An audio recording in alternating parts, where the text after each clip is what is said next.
I recently went back and watched Casino, a 1995 Martin Scorsese film. Robert De Niro, Joe Pesci, Sharon Stone. She gets nominated for an Oscar for this film, right? Scorsese should be great. Let's talk about it right now.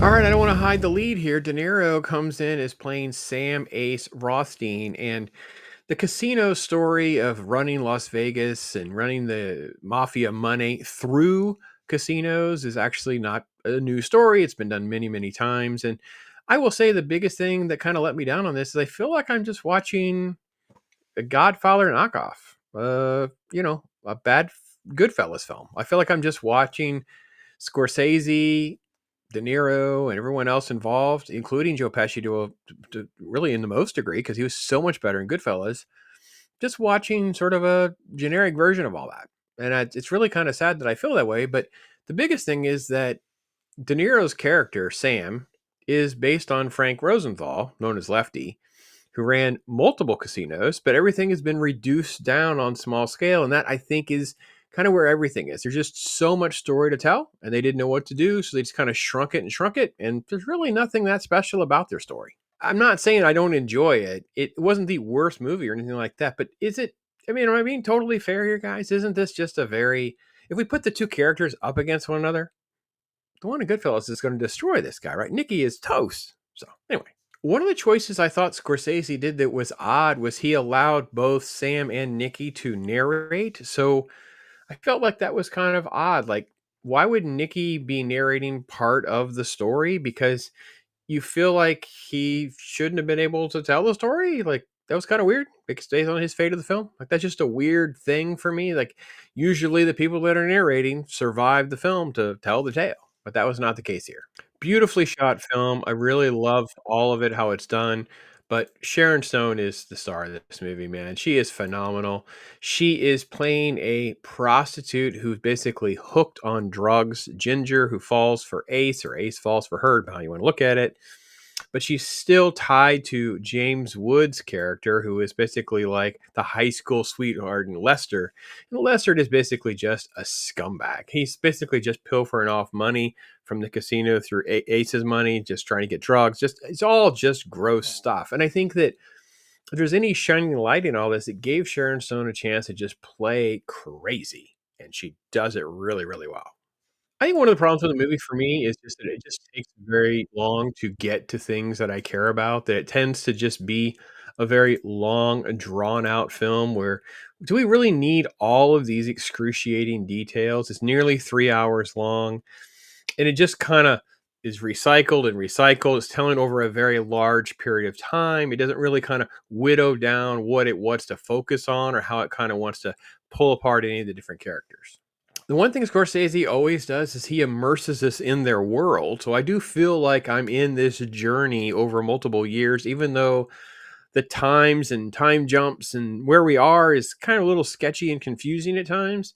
The cast is also really well supported by just great people. Even Don Rickles playing Billy Sherbert, who is basically like Ace's right hand guy to run the casino. He is fantastic. I mentioned James Ward, who has just really a itty bitty part, but he's phenomenal as this sleazy character, Lester. But most importantly, it's all the mafioso guys that are around both characters. I mean, there's no holding back what Scorsese is going to try to accomplish with the movie. And it actually leads to the tension between the two of them, Nikki and Ace. And what is weird though is as an audience member, you're kind of like, Nikki is kind of the scumbag who becomes a bigger scumbag, and it kind of creates a problem for Ace and everyone else. And Ace, I'm not saying he's not wrong, but isn't he kind of the victim in this movie? Like the wife is strung out, got ties to Lester, money, drug problems. She's a prostitute. Nikki, who's asked to come out there to protect Ace, ends up being thrown out of casinos because he won't follow the rules. Now he's out there just basically being a mafia thug, and it's creating more and more tensions. Then he flips it in the movie. We're like, oh no, you need me more than I need you. It's like, wait, what? Like, that's not how all is supposed to arrange. And somehow the family back home, the mafia that's supposed to be running all of this, they don't have a clue to what's going on.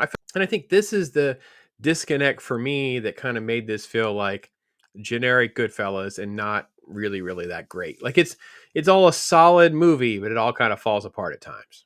I have to mention the crazy again because when Sharon Stone is losing it on the front lawn, it is freaking phenomenal. Like she's driving the car into the bumper like this over and over again to get his attention. Then she comes out and she's screaming. He's like, "She's just crazy." He's like, "I'm gonna kill you." See, I don't know what you're talking. I mean, it was just such a phenomenal scene, and yeah, I don't know. That was the whole movie for me. I got to be honest. I was kind of disappointed with the overall feel of the film and didn't really have sort of like the nostalgia vibes I thought I would have. I haven't watched this in a while, and I feel like, yeah, it's really solid. If you had asked me before this watch, I probably would have leaned more into that four and said, "Oh yeah, it's pretty rewatchable. It's a strong 4 out of 5." Blah blah blah.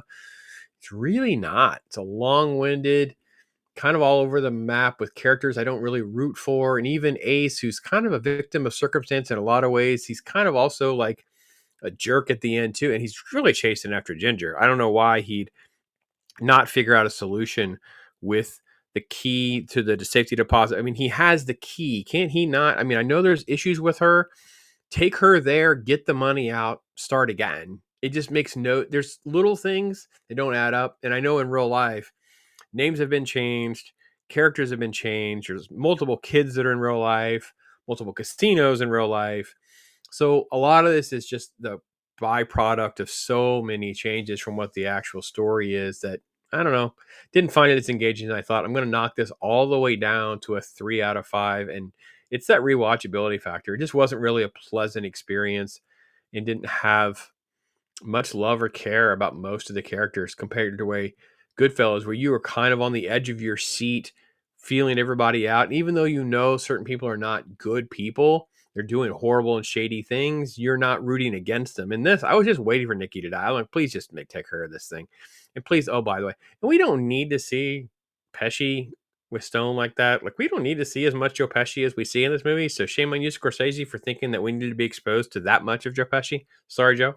Just saying, we want to see all that. But that's my general take on it. Bit of a hot take, maybe, but let me hear from you guys what you guys think. I'm Pops.